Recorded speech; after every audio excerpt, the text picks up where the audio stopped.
అందరికీ నమస్కారం। ఈరోజు కలెక్టర్ గారికి నా పర్సనల్గా ఒక కంప్లైంట్ ఇవ్వడానికి వచ్చాను। యాక్చువల్గా ఈ విషయం మాట్లాడడానికే నాకు బాధగా అనిపించిన ఈ మధ్యకాలంలో నా కుల ధృవీకరణ పత్రం మీద ఆధారాలు లేకుండా తప్పుడు ఆరోపణలు చేస్తున్నటువంటి వాళ్ళ మీద యాక్షన్ తీసుకోమని కలెక్టర్ గారిని అడగడం జరిగింది।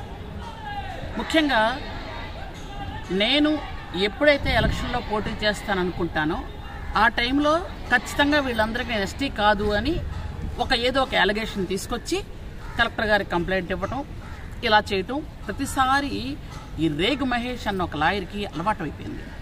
ఆయనకు ఆయనే గిరిజన న్యాయ సలహా మండలికి ఏదో అధ్యక్షుడని అదని ఇదని చెప్పుకుంటాడు ఆయన। నేను మొట్టమొదటిసారిగా 99లో కాంగ్రెస్ తరపున ఎమ్మెల్యేగా పోటీ చేసేటప్పుడు స్క్రూట్నీలో ఈ రేగు మహేష్ అన్నతనే అప్పుడు రాజన దొరికి ఈయన లాయర్ వచ్చి ఎస్టీ కాదు అని ఒక కాగితం రాసి స్క్రూట్నీ ఆఫీసర్కి ఇస్తే ఆయన ఆఫీసర్ తీసుకొని ఆ కాగితం ఇది చెల్లదు అని పక్కన పడేశాడు।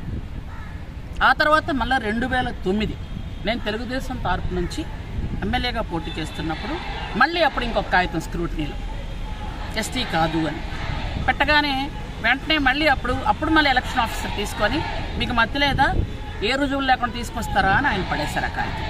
అంటే మీరు చూడండి 99లో పెట్టారు, మళ్ళీ 2009లో అంటే 10 సంవత్సరాలు మళ్ళీ సంధ్యారాణి ఎస్టీయా అవునా కాదా మరి అవసరం లేదు, 2009 అయిపోయింది మళ్ళీ ఇప్పుడు।